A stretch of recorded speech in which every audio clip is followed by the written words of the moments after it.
तो दोस्तों आज मैं एक्सप्लेन करने वाला हूँ एक कोरियन हॉरर मूवी को जिसका नाम है मेटामॉर्फोसिस, जो कि 2019 में आई थी और ऑफिशियली 2020 में रिलीज की गई। इस मूवी को डायरेक्ट किया है होंग सॉन किम ने। और दोस्तों इस मूवी का जो नाम है उसी के अंदर इस मूवी का मीनिंग भी छुपा हुआ है। मेटामॉर्फोसिस का मतलब होता है अपना रूप बदलने वाला।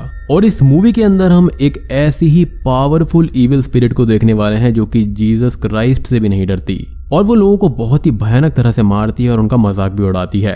और दोस्तों मैंने हाल ही में रेड शूज नाम की एक और कोरियन हॉरर मूवी को एक्सप्लेन किया है जो कि काफी बेहतरीन है। तो अगर आपने उसको नहीं देखा है तो जाकर देख लीजिए, आपको लिंक नीचे डिस्क्रिप्शन में मिल जाएगा। तो चलिए अब बिना किसी देरी के चलते हैं सीधा वीडियो की तरफ। तो भाई मूवी की शुरुआत होती है और हम जुंगसू नाम के एक प्रीस्ट को देखते हैं और जुंगसू एक लड़की पर एग्जॉर्सिज्म परफॉर्म कर रहा होता है। लड़की की हालत को देखकर पता चल जाता है कि वो बहुत दिनों से किसी इविल स्पिरिट के द्वारा पजेस हो चुकी है और इतने दिनों में उस इविल ने लड़की की बॉडी स्ट्रक्चर को अच्छे से बिगाड़ दिया था। एग्जॉर्सिज्म के दौरान इविल स्पिरिट पादरी का ध्यान भटकाने के लिए कुछ न कुछ कहता ही रहता है, लेकिन जुंगसू यहाँ पर कंसंट्रेशन के साथ अपना एग्जॉर्सिज्म चालू रखता है। मगर ये इविल जो भी है यहाँ पर बहुत ही पावरफुल है। एग्जॉर्सिज्म के दौरान इविल बहुत सा ड्रामा दिखाता है और उसे क्रॉस और होली वाटर के पास होने से बहुत दर्द हो रहा है। लेकिन यहाँ पर कुछ टाइम बाद इविल अपनी असली ताकत दिखाता है और जुंगसू पर हंसते हुए ये कहता है कि इस लड़की को तुम पर बहुत भरोसा था पादरी, बेचारी लड़की। ये सब देखकर जुंगसू एग्जॉर्सिज्म का लेवल बढ़ा देता है और लड़की के सर पर हाथ रखकर प्रेयर्स करने लगता है। अब तभी ये इविल स्पिरिट उस लड़की की आवाज में उसकी मदर को बुलाते हुए ये कहता है कि माँ ये पादरी कुछ अजीब है। और इस बात से उसके कहने का मतलब होता है कि पादरी उसके साथ में कुछ गलत हरकत कर रहा है। अब उस लड़की की मदर जो कि रूम के बाहर खड़ी हुई थी उसे सही में ये लगता है कि पादरी कुछ गलत काम करने वाला है और वो दरवाजा खोलकर अंदर आ जाती है और एग्जॉर्सिज्म के फ्लो को तोड़ देती है। इसी टाइम पर इविल को मौका मिल जाता है और वो रस्सियां तोड़कर खिड़की पर जाकर बैठ जाता है ताकि वहां से कूदकर वो उस लड़की की जान को ले सके।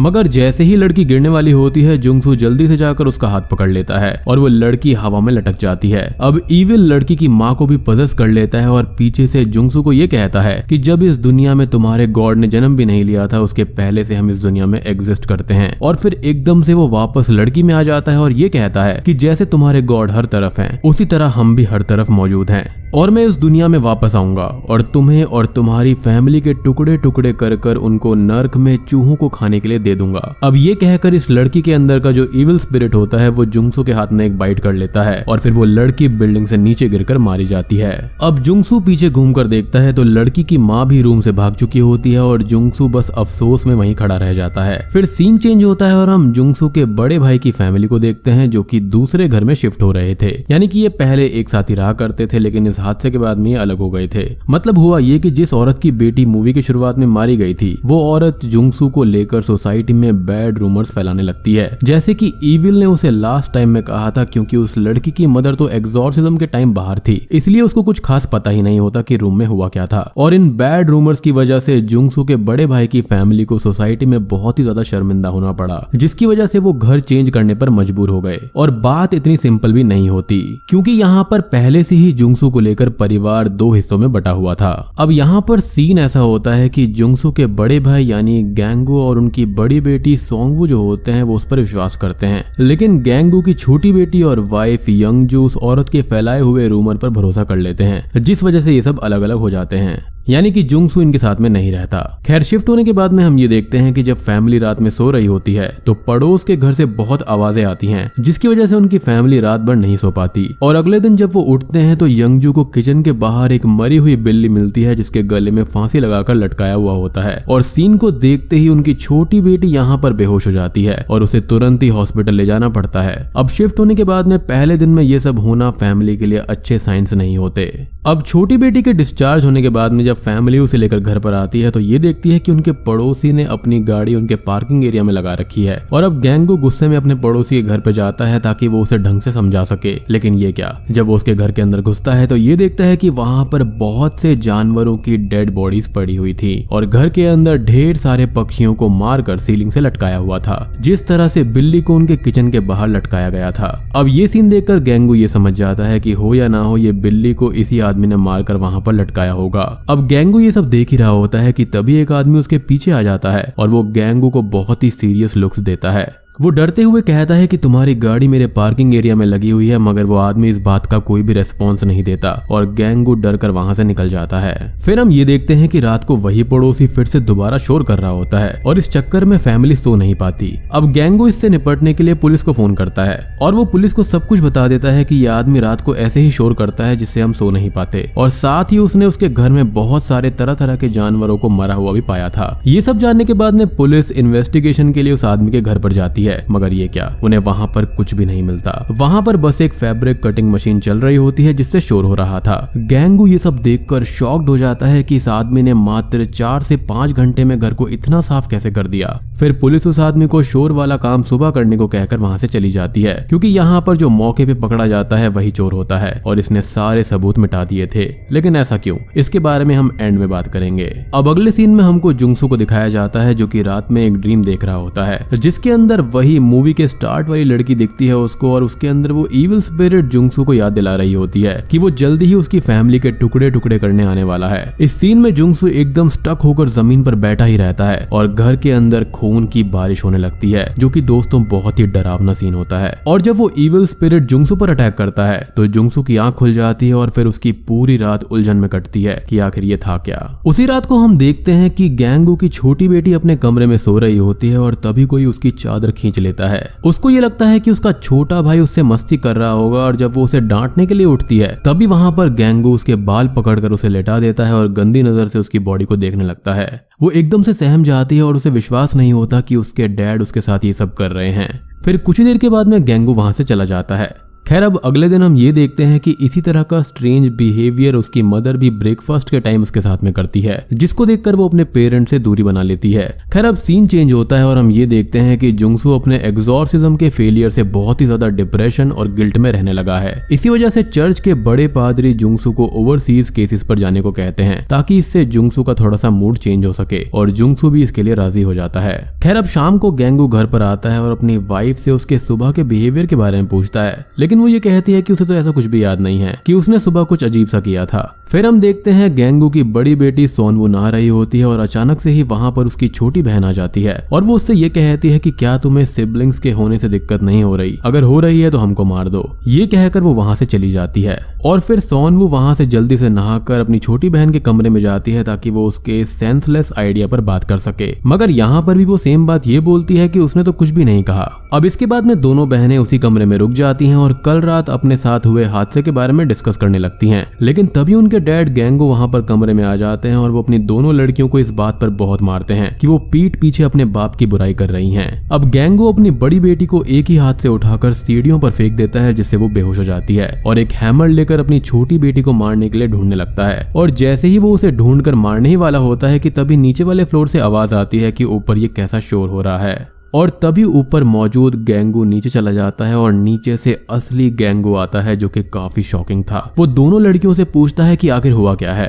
तभी पीछे से उसकी वाइफ भी आ जाती है और वो हैमर से सभी पर अटैक करने लगती है और गैंगू अपनी लड़कियों को बचाने के लिए हैमर के वार को अपने हाथ से रोक लेता है और बहुत तेज चिल्लाता है। फिर ग्राउंड फ्लोर से गैंगू की वाइफ की आवाज आती है कि ऊपर कैसा शोर हो रहा है, और तभी ऊपर मौजूद गैंगू की वाइफ यहाँ पर हैमर को लेकर कमरे के अंदर चली जाती है और नीचे से उसकी असली बीवी आती है और वो ऊपर का नजारा देखकर शॉक्ड हो जाती है। फिर गैंगू कमरे में खोलकर चेक करता है कि अगर उसकी वाइफ नीचे से अभी आई है तो उन पर अटैक कर कौन रहा था, लेकिन कमरे में उसको हैमर के अलावा कुछ और नहीं मिलता। अब जब ये सारे लोग आपस में ये सारी बातें डिस्कस कर रहे होते हैं तब हमको ये पता चलता है कि घर के अंदर जो कुछ भी हो रहा है वो असल में सुपर नेचुरल है, और जो भी इवेंट अभी तक हुए हैं वो रियल पर्सन द्वारा नहीं किए गए थे, बल्कि कोई वो इविल एंटिटी थी। अब मैं यहाँ पर आपको बता दूं कि ये जो डबल कैरेक्टर यानी कि डॉपलगैंगर हम देख रहे हैं, असल में वो इविल द्वारा बनाए हुए बहरूपिये हैं, ताकि वो गलत काम करके परिवार के लोगों के अंदर ही एक दूसरे के लिए नफरत पैदा कर सकें। खैर अगले दिन हम ये देखते हैं कि गैंगू जुंगसू को कॉल लगाकर बताता है कि उसके घर के अंदर कुछ सुपर नेचुरल इवेंट्स हो रहे हैं और इन सब से निपटने के लिए उसे उसकी मदद चाहिए, लेकिन जुंगसू वहां पर आने के लिए साफ मना कर देता है और वो बताता है कि आज रात उसे कुछ काम से दूसरी कंट्री जाना है। अब गैंगू यहाँ पर एक बहुत ही सेल्फ रिस्पेक्ट वाला आदमी होता है, इसलिए वो जुंगसू को फोर्स नहीं करता और कॉल करते ही गैंगू की बीवी उस पर चढ़ जाती है और ये कहती है कि वो ऐसा कैसे कर सकता है और वो हमको अकेला कैसे छोड़ सकता है। वो तुम्हारा भाई है और क्या वो भूल गया कि हमने उसके लिए क्या क्या किया है। अब इस बात पर गैंगो अपनी वाइफ पर बहुत तेज चिल्लाता है और ये बोलता है कि तुमने उसके लिए कुछ भी नहीं किया और मुझे सब कुछ पता है कि तुम छुपकर जुंगसू से घर का रेंट लिया करती थी और क्या कभी तुमने उसे एक बार भी गर्म खाना परोसा है। अब इस बात पर गैंगो की बीवी बिल्कुल चुप हो जाती है। और दोस्तों इस सीन के अंदर रिलेशंस को काफी अच्छे से डिफाइन किया गया है, जिससे ये पता चलता है कि अपने अपने होते हैं और पराये लोग पराये। क्योंकि जितना फ्री सपोर्ट गैंगो ने अपने भाई के लिए किया था वो सपोर्ट कभी भी उसकी भाभी ने नहीं किया। हालांकि एक्सेप्शंस हर जगह होते हैं लेकिन मोस्ट केसेस में यही होता है और इसलिए मेरे हिसाब से गैंगो की बीवी का यहाँ पर जुंगसू से सपोर्ट मांगना ठीक नहीं है। दूसरी तरफ हम देखते हैं कि जुंगसू देश छोड़कर जाना तो चाहता है मगर जा नहीं पाता और वो गैंगो के घर पर आ जाता है क्योंकि उसे गैंगो के बच्चों की ज्यादा परवाह होती है।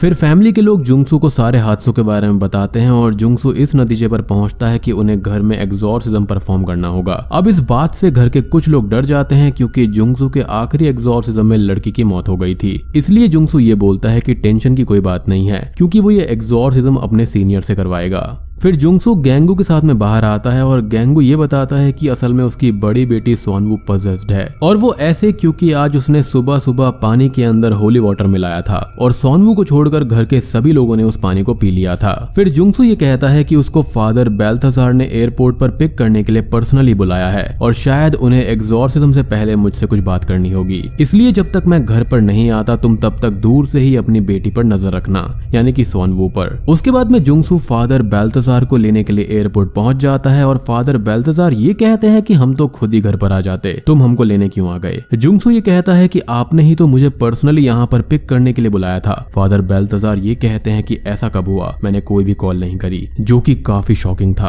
अब जुंगसू समझ जाता है कि उस इविल स्पिरिट ने उसे दूर रखने के लिए अपनी कोई चाल चली है और फिर जुंगसू फादर को लेकर ओवर स्पीडिंग करते हुए घर पर आने की कोशिश करता है, लेकिन तभी कार का बहुत ही भयानक एक्सीडेंट हो जाता है जिसे देखकर ये लगता है कि शायद कार में मौजूद सभी लोग मारे गए होंगे। और ये भयानक एक्सीडेंट सिर्फ और सिर्फ रेवन बर्ड्स की वजह से होता है क्योंकि वो डायरेक्टली आकर शीशे के अंदर मरने लगती हैं। Damn these raven birds again. अब दोस्तों एक और चीज कि यहाँ पर वो पड़ोसी था कौन, तो यहाँ पर उसके अंदर भी वही इविल स्पिरिट होगी क्योंकि घर को इतनी जल्दी साफ कर देना खाली दो ही ताकतें कर सकती हैं, या तो अच्छी या फिर बुरी। तो मे बी वो इविल स्पिरिट यहाँ पर कुछ ना कुछ कर रही होगी ताकि इनकी फैमिली को वो पजेस कर सके। अब दूसरी तरफ घर के अंदर हम ये देखते हैं कि गैंगो की छोटी बेटी वर्जिन मैरी और जीसस क्राइस्ट की मूर्ति को लेने के लिए बेसमेंट के अंदर जाती है और जब वो मूर्तियों को उठा ही रही होती है कि तभी कोई उसका नाम पुकारता है। वो पहले पीछे मूर्ति है लेकिन वहां पर कोई भी नहीं होता, लेकिन तभी उसकी दूसरी साइड से उसको आवाज आती है और जैसे ही वो उसे देखने के लिए घूमती है कि तभी एक इनविजिबल फोर्स वहां पर उसको सीधा घर के गैस हीटर के अंदर खींच लेती है और अंदर जाते ही गेट बाहर से लॉक हो जाता है और अंदर आग लगने लगती है। और इस सीन को देखकर हम ये समझ पाते हैं कि यहाँ पर गैंगो की छोटी बेटी को उस इविल स्पिरिट ने जिंदा ही जला दिया, जो कि बहुत ही ज्यादा एक्सट्रीम हॉरर सीन है। मतलब यार छोटी बच्ची थी, मासूम थी, उसको इस तरह से जिंदा जला दिया। खैर अब हम ये देखते हैं कि गैंगो नीचे बैठकर अपनी बड़ी बेटी पर निगरानी रख रहा होता है और कुछ ही देर के बाद में सोनवू मेन गेट बंद करने के लिए बाहर जाती है। गैंगो को ये लगता है कि शायद से इविल सोनवू को लेकर घर से बाहर भागना चाहता है, इसलिए गैंगो पीछे से सोनवू पर हमला करके उसको बेहोश कर देता है और फिर बेडरूम में उसको बांध देता है। अब तभी हम ये देखते हैं कि जुंगसू जख्मी हालत में घर के अंदर आता है और ये बताता है कि उसका एक बुरा एक्सीडेंट हुआ था और फादर बेल्थासार अब नहीं रहे। तभी गैंगो जुंगसू से एग्जॉर्सिज्म करने की रिक्वेस्ट करता है। अब हम देखते हैं कि जुंगसू एग्जॉर्सिज्म परफॉर्म करना शुरू करता है और सारा सेटअप करने के बाद वो एक पतली छड़ी से सोनवू को बहुत ही बुरी तरह से पीटने लगता है। तभी यहाँ पर सीन चेंज होता है और हमको एक शॉकिंग चीज देखने को मिलती है। हम एक्सीडेंट वाली लोकेशन को देखते हैं जहाँ पर हम जुंगसू को कार के बाहर बेहोश पड़ा हुआ देखते हैं और हमको ये पता चलता है कि घर के अंदर जो जुंगसू है वो असल में बहरूपिया है, यानी कि इविल है। फिर वापस हम एग्जॉर्सिज्म को देखते हैं जहाँ पर बहरूपिये ने सोनवू को मार मार कर बिस्तर को खून से लाल कर दिया था। अब इस सीन को देखने के बाद में उसकी मदर गैंगो को एग्जॉर्सिज्म बंद करवाने के लिए कहती है, वरना यहाँ पर सोनवू मर जाती। मगर गैंगो उसकी एक नहीं सुनता और दोनों में लड़ाई होने लगती है। गैंगो ये कहता है कि तुम एक अच्छी माँ नहीं हो और फिर वो अपनी ही बीवी का सर दीवार में जोर जोर से मारता है जिससे कि वो बेहोश हो जाती है। इस लड़ाई को देखकर बहरूपिया बहुत ही ज्यादा खुश होता है और वो अपना असली रूप गैंगो को दिखाता है, जिसे देखकर गैंगो को बहुत ही ज्यादा गुस्सा आता है और वो उसे मारने बढ़ता है। लेकिन यहाँ पर इविल बहुत ही आसानी से गैंगो को इस लड़ाई में हरा हरा देता है। और जब वो उसको मारने ही वाला होता है तभी वहां पर असली जुंगसू आ जाता है और अपनी प्रेयर से ईविल को वहां से भगा देता है। फिर कुछ ही सेकंड्स के बाद में गैंगू को अपने छोटे बेटे की रोने की आवाज बेसमेंट से आती है और वो दोनों जल्दी से बेसमेंट में जाते हैं जहां पर उसका छोटा बेटा बहुत ही डरा और सहमा बैठा हुआ था। अब वो हीटर की ओर इशारा करता है और जब गैंगू हीटर के अंदर देखता है तो वहां पर उसकी छोटी बेटी की जली हुई लाश पड़ी हुई थी, जिसको देखकर वो एकदम से शांत हो जाता है। फिर नीचे बेसमेंट के अंदर सोनवू भी आ जाती है और वो अपने अंकल से ये कहती है कि आपने मुझे इतना हर्ट क्यों किया अंकल। और जुंगसू तभी बहरूपिये के यानी कि ईविल के इस ड्रामे को समझ जाता है और जैसे ही जुंगसू मिरर पर से पर्दा हटाता है तो वहां पर ईविल अपने असली रूप में आ जाता है। अब ईविल स्पिरिट के सामने आते ही जुंगसू प्रेयर्स करना शुरू कर देता है और ईविल भी जुंगसू के साथ साथ प्रेयर्स को रिपीट करता है और अपने हाथ से क्रॉस बनाता है। इस सीन से हम ये समझ पाते हैं कि ये ईविल इतना पावरफुल है कि इसे जीसस क्राइस्ट के नाम से भी कोई डर नहीं है, या तो फिर डेफिनेटली यहाँ पर फेथ की कमी है। खैर फिर वो ईविल यहाँ पर जुंगसू पर अटैक करके उसके सीने पर बैठ जाता है और जुंगसू का गला घोटने लगता है, मगर किसी तरह से यहाँ पर गैंगू को बेसमेंट के अंदर होली वाटर की एक शीशी मिल जाती है और वो पूरी शीशी इस ईविल के ऊपर फेंक देता है और तब जाकर कहीं वो ईविल स्पिरिट जुंगसू को छोड़ती है। अब जुंगसू यहाँ पर प्रेयर्स का सिलसिला दोबारा शुरू करता है लेकिन कुछ भी काम नहीं आता। वो ईविल स्पिरिट दोनों भाइयों को बहुत ही बुरी तरह से मारती है और आखिर में जब वो गैंगू की जान लेने वाला होता है तब जुंगसू यहाँ पर खड़ा होता है और गॉड से प्रे करता है कि हे ईश्वर, इस ईविल स्पिरिट को मेरे अंदर आने दो और मुझे ताकत दो कि मैं इसको अपने अंदर ही कैद कर सकूं और खत्म कर सकूं। अब क्योंकि जुंगसू ईविल को खुद के अंदर आने देना चाहता है इसलिए ईविल जुंगसू की बॉडी को पजेस कर लेता है, क्योंकि ऐसी ईविल शक्तियां जो होती हैं वो तो यही चाहती हैं कि मन मर्जी से ह्यूमंस उनको अपनी स्पिरिट और अपनी बॉडी दे दे। खैर जुंगसू और ईविल के अंदर लड़ाई जुंगसू की बॉडी के अंदर ही चल रही होती है। अब तभी जुंगसू एक बड़े से लकड़ी के क्रॉस को तोड़ता है और उसकी नुकीली साइड को अपने पेट के आर पार कर देता है ताकि उसकी डेथ के साथ में ये ईविल भी यहीं पर खत्म हो जाए। और जुंगसू अपने इस मकसद में कामयाब भी होता है और फाइनली इस ईविल से उसको छुटकारा मिल जाता है। अब आखिर में हम ये देखते हैं कि गैंगू अपने बेटे को लेकर ऊपर आता है और वहां पर अपनी बड़ी बेटी और वाइफ से मिलकर बहुत रोता है, क्योंकि भले ही उन्हें ईविल से छुटकारा मिल गया हो मगर इस लड़ाई में उन्होंने अपने परिवार के 2 मेन मेंबर्स को खो दिया, यानी कि जुंगसू को और सोनवू को। और बूम, इसी के साथ में ये मूवी यहाँ पर खत्म हो जाती है। तो दोस्तों उम्मीद करता हूँ कि आपको ये वीडियो जरूर पसंद आई होगी और मूवी भी पसंद आई होगी। पसंद आई है तो वीडियो को लाइक कर देना, चैनल पर नए हैं तो सब्सक्राइब कर लीजिए। तो मैं आप सबको मिलता हूँ अगली वीडियो के साथ में, तब तक के लिए